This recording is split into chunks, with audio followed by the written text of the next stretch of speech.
have traversed the tombs of Naxxramas. We've climbed every cliff on Black Rock. Now the world cries out for heroes. As a new evil rises, there will be danger. There will be doom. There will be ancient temples filled with relics, treasures, and traps. Who will answer the call? Explorers lead, and we are in need of explorers. Adventure we seek, cross land and sea. Born to come and join us. Yes!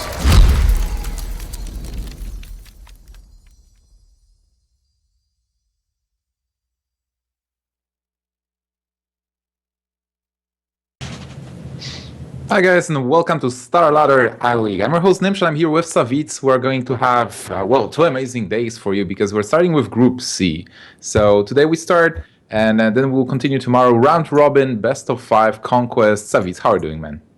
I'm doing great. We have an amazing day of games coming up. So many well-known, very skilled players. Lots of veterans. We have Kolento, Orange, and Purple who just won the DreamHack, and they are going to go. The other persons in the group are two Koreans. We have Surrender and Kranich, so that should be great. I'm really excited about these games, and I've been enjoying League of Explorers, and I think these guys might have some League of Explorers strategies in store. Absolutely, man. I hope they do. They will not be able to play the new wing that just got released this week because they had to submit the decks before. But absolutely, they will have Brown Bronze, Rubino Jackson, and we can expect a lot from them.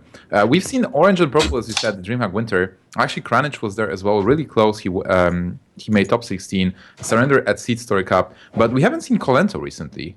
At least I haven't seen Kolento playing in any major tournaments. Yeah, I can't quite remember when was the last time that he played. He played in the Archon League, but I'm not sure if he's played any major event after that. He has won a lot of events. Whenever he participates in an event, he tends to go far. And I wonder what kind of strategies he's bringing today. Yeah, absolutely. And, Purple, the NA champion, the champion of DreamHack Winter, I hope he's bringing that Malagos Warlock again, because I really enjoyed watching him playing that deck, and hopefully he'll play it again. Yeah, he does. He does have Warlock in his lineup, and I would expect it to be the Malagos Warlock. I mean, if you win $12,000 with the deck, why would you not play it a week or two after? Yeah, absolutely. I don't think that many things could have changed. Maybe he's adjusted it a tiny bit and added some cards, but if it was some kind of other Warlock, I would be shocked.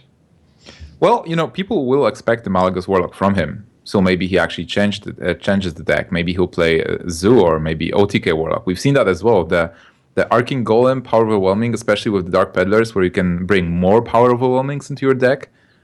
So that's an interesting deck. Maybe it will be used, maybe not. We'll see. Yeah, I've tried some of that, and from my experience, it seems a tiny bit weaker, but I haven't perfected the list yet. So it's definitely a viable strategy still. All right, and I just want to remind you guys that StarLadder iLeague is a $50,000 prize pool tournament. We are running every day from 6 p.m. European time.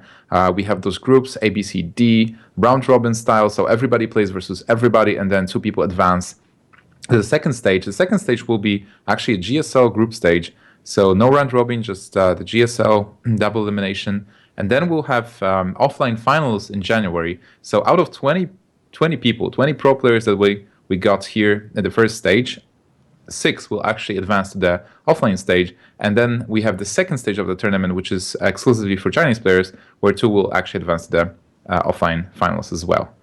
And I think the game is actually starting. No, that was just the previous DVR. group. All right. Yeah.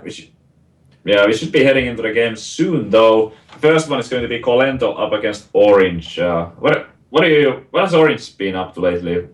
What has he participated in? Was he at DreamHack Winter? Yeah, so Orange actually, a lot of people remember Orange as one of the top players from Archon, but he got overshadowed by Farbat, and they didn't know if he has any performance at all, because he won IEM Katowice, and then he won the Seed Story Cup, and in some people's minds he disappeared, but honestly, like he's been on fire lately. He got top 8 in the Seed Story Cup, then at the DreamHack Winter he also got top 8, so he's getting really far in the tournaments, but obviously he's fighting for another big major finish, and especially here versus Kolento. You know, all of the pro players, they always want to challenge themselves against Kolento and come on top, because a lot of people think Kolento is one of the best players in the world. So whenever you defeat him, you get even more credit, even more fame. Yeah, Orange was absolutely on fire early on this year, and maybe hasn't been doing that well lately, but he has by no means been doing bad. Like you said, top 8 at DreamHack, that's an amazing accomplishment. And still, over 200 players, that's nothing to sneeze at, getting that far. Absolutely. And he also finished third at the StarLadder series the first season. He got invited into the finals as a replacement player, but he did really well, and I think he lost versus Stansivka, who was ultimately the champion. But the game is here. Shaman from Kolento, Priest from Orange, the classes that I would normally not expect them to play. Wow, Shaman. Is this the first time that we actually see this type of Shaman, an aggressive Shaman, make it to competitive play? Yeah, actually the Trogs are there, and he got 2 of them in the opening hand. Oh man, this is exciting. And the Leopard Gnome as well. Yeah, that's Zombie Chow is going to be very helpful though against this. But yeah, it's so cool. I've seen a lot of this deck on the ladder. I'm sure many people have. It's getting more and more popular. But for tournament play, it has not been a big. But to be fair, League of Explorers has not been out that long yet, and those strokes have not been available for a very long time.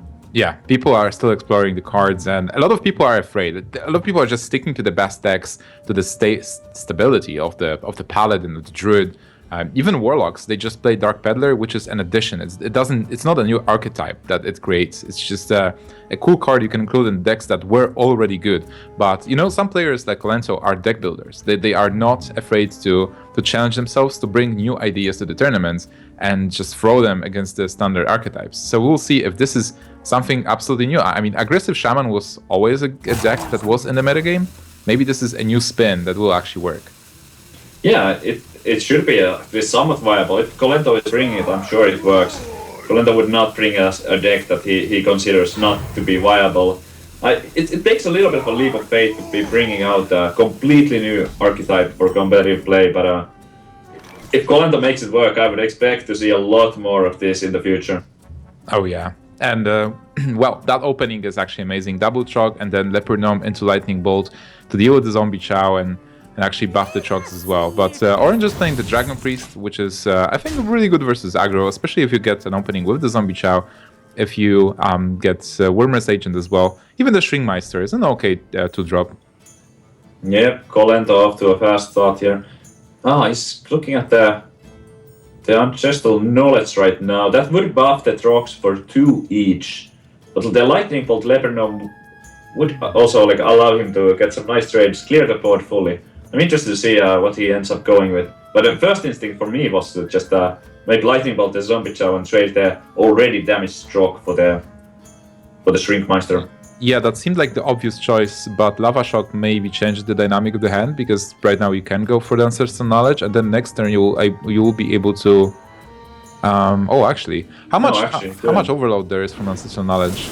There's 2, so he could not cast the Lava Shock on the following turn if he was to go for that play. Now it would have been kind of risky to Knowledge anyway, because of something like Velen's Chosen would open up the possibilities for Orange to get a full clear while keeping a minion on the board. And Kolento decides to go with that Lightning Bolt Leopard Gnome. And suddenly, it's really good for Kolento. Orange doesn't have the turn free play. If he decides to go with the Cleric, Kolento can overload again and kill it with the Trog. Yeah, the Cleric, the only card Orange can play in this situation. His hand is filled with 5s. That might be a problem going forward, unless he picks up something to play on turn 4. Yeah, exactly. Like, he doesn't even have the turn 4 play for now. So Ancestral Knowledge, great card for aggro deck. Shaman always had problems with the draw, especially the aggro Shaman, because with aggro Shaman you don't really include a lot of aggro drawing cards. Mana Tide Totem is too defensive, Acolyte of Pain doesn't really fit, and Ancestral Knowledge might be the card that the aggressive Shaman was looking for. Definitely could be. Now that you can kind of use the overload for your advantage with those Trogs. It used to be a huge problem to overload that early on, because it does kind of ruin your next turns, but it by the Trogs it kind of gets saved. Oh, this Trog is gonna die this turn with Corruptor from Orange. He also has Cabal Shadow Priest and Dr. Boom, so suddenly he has good curve. Is it not late enough? it might be too slow. We'll see. It is a strong hand from Orange going forward, but it is very slow. Kolento needs to keep up the aggression here. If the game goes extremely long, Kolento will be in trouble unless he gets something like maybe a Doom Hammer and some rock biters to go with it. So what he can do here is he can go with Feral Spirits and then Lava Shock as well to unlock the crystals. Maybe also maybe Leper Gnome. It depends if you want to Lava Shock this turn or not. Looks like he is going to Lava Shock just to get rid of that. Pushes a couple of more points of damage with that Leper Gnome too, but here comes the Cabal Shadow Priest. Always been an extremely powerful card against Shaman because Shaman can't really avoid playing around it, yeah, or like prevent playing around. There's the Doom Hammer. Just talking about it, that's what Kolento needs, and he finds the Rockbiter and the Doom Hammer. Wow. Yeah, that's pretty good. That's a lot of burst, but is he going to just use it to clear the board? Because that provides him with 2 minions still. He will be able to deal damage. Like Doomhammer and Rockbiter is so much burst overall that you might actually want to keep the Rockbiter for the finish turn. Absolutely keeping it for now and going face. Trading for the Cabal doesn't look like a good option. He would have to overkill it by a little bit, and he's getting so close to finishing the game with the Rockbiter now. Very strong play. So with Rockbiter, if Orange kills the 2-3, what happens? He still has he picked up a ton, which is really important. Without it, that might be troublesome. But yeah, Kolento can't finish the game next turn. Not quite. Kolento has that 10 damage potential with the Rockbiter, Doom Hammer, and 2 more from the Leper Gnome, but that would not quite be enough. I'm sure he plays cards like Crackle though, so by top decking one of those, maybe he could. But Orange might actually go for Dr. Boom. Because at this point you might want to go with the most powerful play to just come back in the game and give yourself a chance to win faster. He hopes there's no Rockbiter, and even Rockbiter doesn't kill him this turn, but the Rockbiter and something, and damage to the Leper Gnome might be deadly. Absolutely. There's the Dr. Boom. We know that it might result in Orange losing the game very quickly, but from his point of view, that might be the card that could potentially bring him back. Yeah, double Doom Hammer though. I mean, like, even if Kolento goes for the Rockbiter here, and he has to, second Leper Gnome, you will be able to even maybe just hex Dr. Boom. That's also a strategy. But that double Leper Gnome is even more damage. Yep, and there's the Leper Gnomes. Orange, 2 HP and 2 Leper Gnomes on the board. This is looking like an impossible task. Yeah, I don't see a way out. There's just nothing you can do. Those Leper Gnomes alone are enough to just end the game. Is there a way to draw into something? Not really. No, I mean, he has to heal for so much. Yeah, he needs a healing wave, but unfortunately it's a Shaman card and not a Priest card. So. Yeah, it will not work. So Orange knows. He concedes. So Kolento takes game number 1 with Shaman, and this means that Shaman did his job. It's Conquest. So Shaman, 100% win rate for now in this group, and it's good for Kolento. Yeah, great start, and that Shaman working out oh so well in this game. Granted, Orange did have a little bit of clunky draw. The Zombie Chow for turn 1 was excellent, but for example on turn 4 he had nothing to play at all. So yeah. Quick 1-0. If it was last hero standing, we would have seen some more of this, but we will see more of that Shaman later on as Kolento will be playing another match against Purple. But yeah, here, now Kolento needs to find a win still with his Druid and Paladin. Shouldn't be too difficult. I mean, Paladin, let's look at the decks overall. So Rogue should be good versus Paladin. And Paladin, can it win versus other decks? It should. I mean, those decks have good matchups overall. So is there anything you see, like, can Druid not win any of those games? Can Paladin not win any of those games? I mean, it is possible, but I mean, he's still at a big advantage here. This matchup is going to be a bad one for Kolento. Rogue has a very heavily favored matchup against the Paladin, just the way that Paladin has to put a lot of minions on the board, and the tools for Rogue to deal with those minions are extremely efficient. Yeah, that's absolutely true. It's like sapping Tyrion or even just AoE cards to deal with the minions that Paladin wants to keep on board. It seems that the deck that Kolento is playing is the mid-range Paladin with no secrets. It's possible that he will have a couple of secrets, but for now it seems like it is a mid-range. And Keeper of Uldaman, the new card from League of Explorers, a really nice card. I really like it. Yeah, definitely looking like a mid-range paladin. Yeah, I'd be very shocked if it then turned out to be a Secrets Paladin at this point. Just looking at all those cards. Keeper of Uldaman, not something you usually see in a Secrets Paladin. Kolento picking up second Master for battle, so decides to just coin out one here. There is a fan of knives waiting in Orange's hand, but Kolento with that second Master for battle is hoping that maybe there's no other fan or a flurry, so the second one will work out if the first one doesn't. He doesn't have Quartermaster though, but still, that's a good card to play. A lot of power on board. So he's going to decide to play the Master for Battle as yeah. Another Master for Battle for Kolento. Wow. But Orange with that flurry would be able to clear it if he wants to. He might not need to do it just yet though, because then he cannot play a minion. So I wouldn't blame him for just going Shredder here and saving the flurry for later on. He knows that Kolento will have only 4 mana, so there is no danger of Quartermaster. Coin was already used as well. But if he goes for Flurry, he clears the board, he'll be able to weapon up, which is not bad as well. Not bad delay at all. If he played a Shredder, minions on board could potentially trade with it. It's definitely a good flurry, but there were other options too, but cannot blame him for taking this. Oh right. Man, tempo, Keeper of Uldaman. Oh, it's something, I mean... He definitely, he had to do it, I feel like. And he knows this is a bad matchup, so if this is a bad matchup, one of the best ways to win is just racing.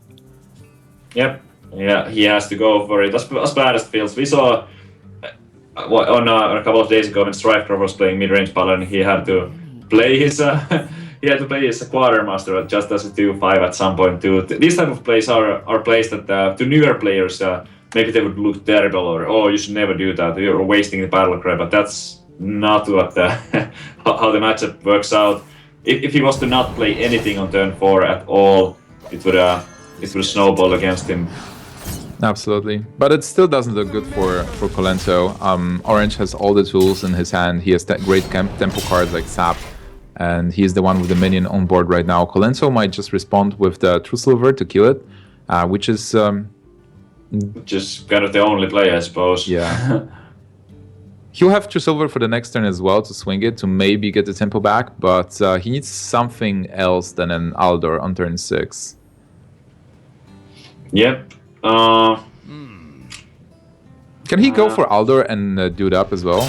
I guess he was considering it because he didn't go for the True Silver champion immediately. He might have also been thinking about his following turns because True Silver here seemed kind of obvious because it does also provide him with a tool to deal with the next minion that Orange plays. Unfortunately for Kolento, the next minion seems to be a Violet Teacher or Bell the Shredder, so the True Silver cannot fully clear those. Yeah, that's quite unfortunate for Kolento. It's good for Orange though, so just going with the Pilot to Shredder here, he knows that after True Silver actually attacks into it, there will be a minion. So he will still have something on board, and Rogue always want to have something on board to have the tempo advantage. And Yep. Juggler can work. It is a card that he can play, so it's something. He definitely needed something, and he got it. So Juggler, Alder Peacekeeper, not the perfect turn 6, but it is better than nothing. Oh wow, and Orange picking up a deadly poison. Violet Teacher time, it seems. Yeah, but then Kolento has the tools to deal with that. He has Consecration and Equality. That's right. That's also one of the reasons why he didn't kill the Pilot Shredder. Just killing it and giving something to your opponent on board did not work on that turn. Yeah, the 1-3 Shredder is not threatening at all. And Orange getting the full board clear here, but Kolento has his own board clear and Orange with only one minion in his hand. So if Orange doesn't find something like a sprint, it might be a lot of hero power passing.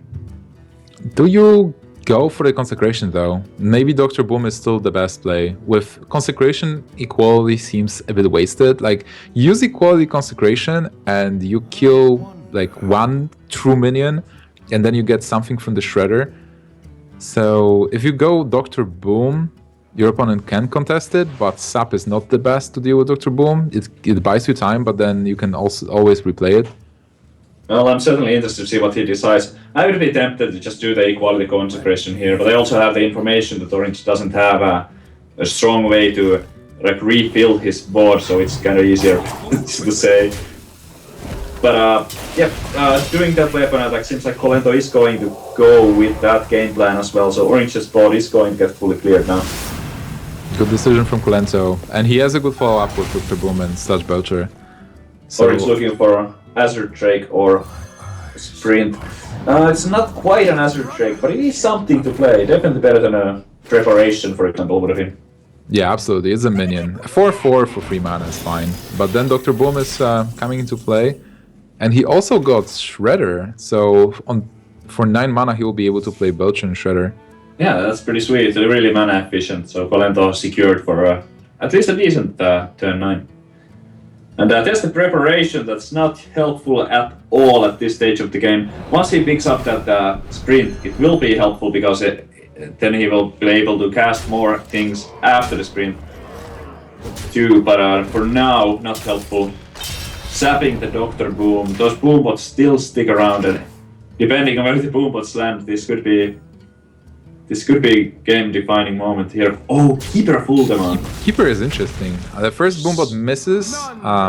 Kolento just wanted to kill something, but yeah, Keeper is able to kill the Edwin with that, and he is also developing Belcher. Unfortunate with Farseer surviving, but it's not terrible. And Sharpsword that's not sprint. It is not sprint, but he can push for quite a bit of damage here, and Kolento does not have any heals just yet. So with that last Blade Flurry, maybe an Eviscerate, there's still some hope for Orange. Yeah, absolutely. I mean, this was originally a good matchup for Orange, so he can still seal it. Konghammer is interesting. And Kolento might be building up a taunt wall. So yeah, he absolutely needs to heal. And this is the mid-range paladin. So I would expect at least 1 Lay on Hands in the deck. Would you say heal bot maybe as well?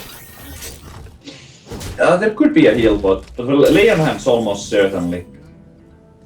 Can't say for sure if there's heal bot. Oh, an Azure Drake. If he picks up the last Blade Flurry, that would do it! That's going to do it. That's exactly lethal. Wow. That's perfect for Orange. 5 damage with the spell damage. Now he can create a weapon, attack for face. So an amazing finish. Quite a turn-up event. It was after the equality concentration. It was looking really good for Kolento, but Orange with that oil, with that last step, being able to push his opponent down low enough to be able to finish with that flurry. Well done. Yeah, really well played by both players. And Kolento was so close to stabilizing, but yeah, Rogue is just having such a great time with this match. Yep, and Orange tying it up now with this 1-1. Orange with his Priest and Warlock remaining against Kolento's Druid and Paladin. What kind of Warlock do you think Orange is playing? I think he might be playing either Zoo or... Well, actually, there are so many good Warlocks to play. So Malygos Warlock is really nice, and I think it has a good matchup versus Druid. And then normal Warlock, like Handlock, and Demon Handlock are decent as well. I have no idea, Savitz. Right now, everything changed after Dark Peddler got introduced. Zoo is also fine to play. Yeah. Orange going to stick with his Priest for now. He played it with it earlier and was unable to find a win, but his chances against the Paladin should be better. Yeah, I mean versus Shaman, his chances were okay as well. It's just he missed a couple of drops. Priest is a decent anti-aggro deck, so we'll see if Orange is able to win. Paladin that Kolento is playing is not aggro though, it's a mid-range, but his hand looks really bad. I mean, Kolento's hand. Just Iron Begao and the 2 big drops. He needs to pick up something.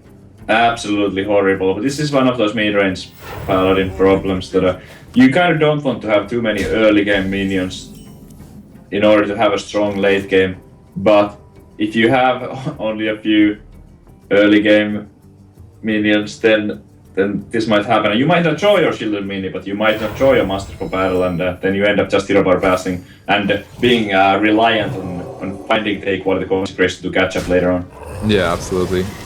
On the other hand, that Iron Begal will be useful versus the Valence Chosen, and I think the tools that Kolento has in terms of equality consecration might be really good versus Priest. If Priest overtakes the board, then that's a great clear in Kolento's arsenal. But then Priest has a lot of clears as well, something like Light Bomb or Holy Nova. Yep, Kolento holding on to his owl for now. Going just with the dude here, knows that the owl will still work later on. Not too worried about taking damage from the zombie chow. It will heal up at some point. Well, actually, no, it doesn't heal up after you silence it. Yeah. But still, you do have to silence it at this point. There is one really important card in this matchup. I wonder if Kolento's playing it. It's Justicar Trueheart. Justicar Trueheart changes the matchup a bit, because if you play it pretty early as a paladin, then you start creating so many dudes that Priest will run out of AoEs. At some point, like, you just have to live in the threat of Quartermaster being played every turn. So you want to clear the board almost every turn, and at some point you just don't have the AoEs anymore. That's right, Names. Once the game gets really late, the Paladin and Hero Power being two dudes every turn over the heal effect that Priest has is usually favoring the Paladin quite heavily. We'll see if the card is in the deck, though. We haven't seen it before. So for now, it's standard minion trading on both sides. Yep. Azure Drake, pretty good turn 5 usually, but Kolento already has the True Silver Champion. It's absolutely perfect to take it out. Finds a Murloc from the top, and let's see what Murloc he gets. Yeah, that's actually great for Kolento. Oh my god! Whoa! This is the best scenario. Well met. Orange doesn't have a clear. Kolento's so happy about it. Look at his face. He's overjoyed. Oh, well, still has something to play. It's not fantastic, but it's definitely better than the other options. At some point, somebody said that when you look at Kolento and Kolento smiles, you know you are in a really bad position. Yeah. Oh no, let's see what happens. Kolento Hero Power here, getting 2 extra Murlocs and a 1-1. Okay, the first Murloc is a Puddle Stomper, and then a third Murloc Knight? What? Esports! This is unreal. Orange is just nodding his head. He's like, well, yeah, that's why people can't win versus Kolento. This is why the guy wins so often. Oh, but what's that? Oh, he stole the frog! Yeah, that's a good result for Orange there. Getting one of those Murloc Knights. Kolento will be able to protect the last one with his low tap, so Holy Nova won't be able to clear it just yet. Oh man, I'm so sad people can't play over. Anything can happen yet. Anything can happen. Yeah, I'm really looking forward to that. The latest wing from League of Explorers involving the Murlocs is not available for these players just yet. Yeah, but it's a great wing, and I can't wait for the future StarLadder games with those cards. The games are not pre-recorded. This is live, but the decklists were submitted before the latest wing was out. Yep. Alright, Cabal Shadow Priest is something. He's still looking for the clear. He didn't get it. Playing the small whelp because he needs minions. He needs something to fight back versus this paladin. Kolento has Consecration though. He's Juggler as well. Yep, Juggler. Hero Power. Yeah, so much value from the Murloc Knight. What do you think are the chances he gets another Murloc Knight? Don't say 1 in 12. Okay. Okay, it is possible, obviously, but it would be so funny to see a 4th Murloc Knight. It would be. It really would be. I believe there are 12 Murlocs now with their, or around 12, like plus minus 1 with the new edition. But let's see what he gets. And that's a 2-1 charge, Bluegill. Alright, the Murloc's might. He might not use Consecration here, actually. What would be a funny play as well? Like, you can change the 2-1 Murloc into a 3-3 Murloc. But on the other hand, Keeper of Uldaman at this point is a really good removal card. You know Ysera is coming at some point, and it's easier to deal with a 3-3 Ysera. But he's going for the damage apparently, or no? Not really? Yeah, I kind of like that. Wait, what? Oh, he's protecting his Murloc Knight from Holy Nova. Oh, that's a nice play. Yeah. That's a Holy Nova. And there it is. Wow, what a play. That is such a strong play. Kolento, he's still keeping his Murloc Knight up and running. That's a cool Keeper move. as well, right? It's a 3-4, so... Yeah. Is there anything else that Orange can do? Not really. He can play the String Master for tempo, I guess, if he wants to. Just to try to find a trade with one of those minions. It's not fantastic, but it's something. Oh, he's going for a Shadow or Death. Everybody just wants to protect and kill Murloc Knight. Murloc Knight is the MVP of this match. Kolento trying to do whatever he can to protect it. Orange just killing it right now. Spending 2 cards like that on a 4 drop that already dealt so much damage. I don't know, but I can't blame him for that either. It's like he has to pick between bad plays, like just make the least bad one. Yeah, and Murloc Knight was creating the same problem we've mentioned with the True Heart for Orange. Just too many minions. Like you will be forced to clear every turn, which you can't afford to. So he went for that play to just be able to clear right now, and then hopes that he will be able to take the game from here. But there is 8 damage. Yep, with that concentration, Kolento is going to take a lead in this series. Yeah, 2-1. And the last deck for Kolento is a Druid. We'll see which Druid it is. There is not much innovation with the Druids right now. You can play Aggro Druid, you can play Midrange Druid. There are still some differences with regards to 6 drops, but most of the Druids are still the same, right? That's right. I mean, some players are playing the more aggressive Druid, but we haven't seen all that much of it in competitive play. On the ladder, if you queue into a Druid, I feel like most of the Druids tend to be aggro. Yeah, I would expect a regular ramp in a tournament circumstance.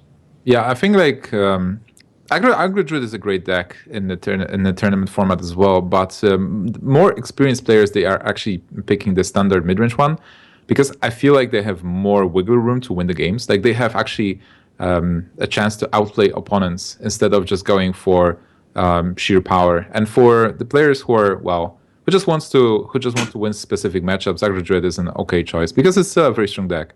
It is. It certainly is. And with those Spell Reavers, you can put so much pressure against the decks that don't run big game hunters. It's quite incredible. And we'll see what the players actually take. What for Orange, he can take the Priest again, and I believe the Dragon Priest actually has a good matchup versus Druid, unless Druid gets a lot of ramp elements in the very beginning and overpowers Priest before Priest gets the Dragon cards. But if the openings are good for both players, Priest should have an advantage. And then Warlock, I have a feeling it has a handlock. Yeah, I like the Priest against the Druid as well. Just if the Priest gets a minion to stick on the board and find some buffs on it, it can be extremely difficult for the Druid to remove. What you can do to the buffs is silence them, but then you only add a 2/4 Keeper on the board, and it's usually not enough. Yeah, Priest can really snowball, but Orange didn't pick any dragons, even though he has something that's similar to a curve.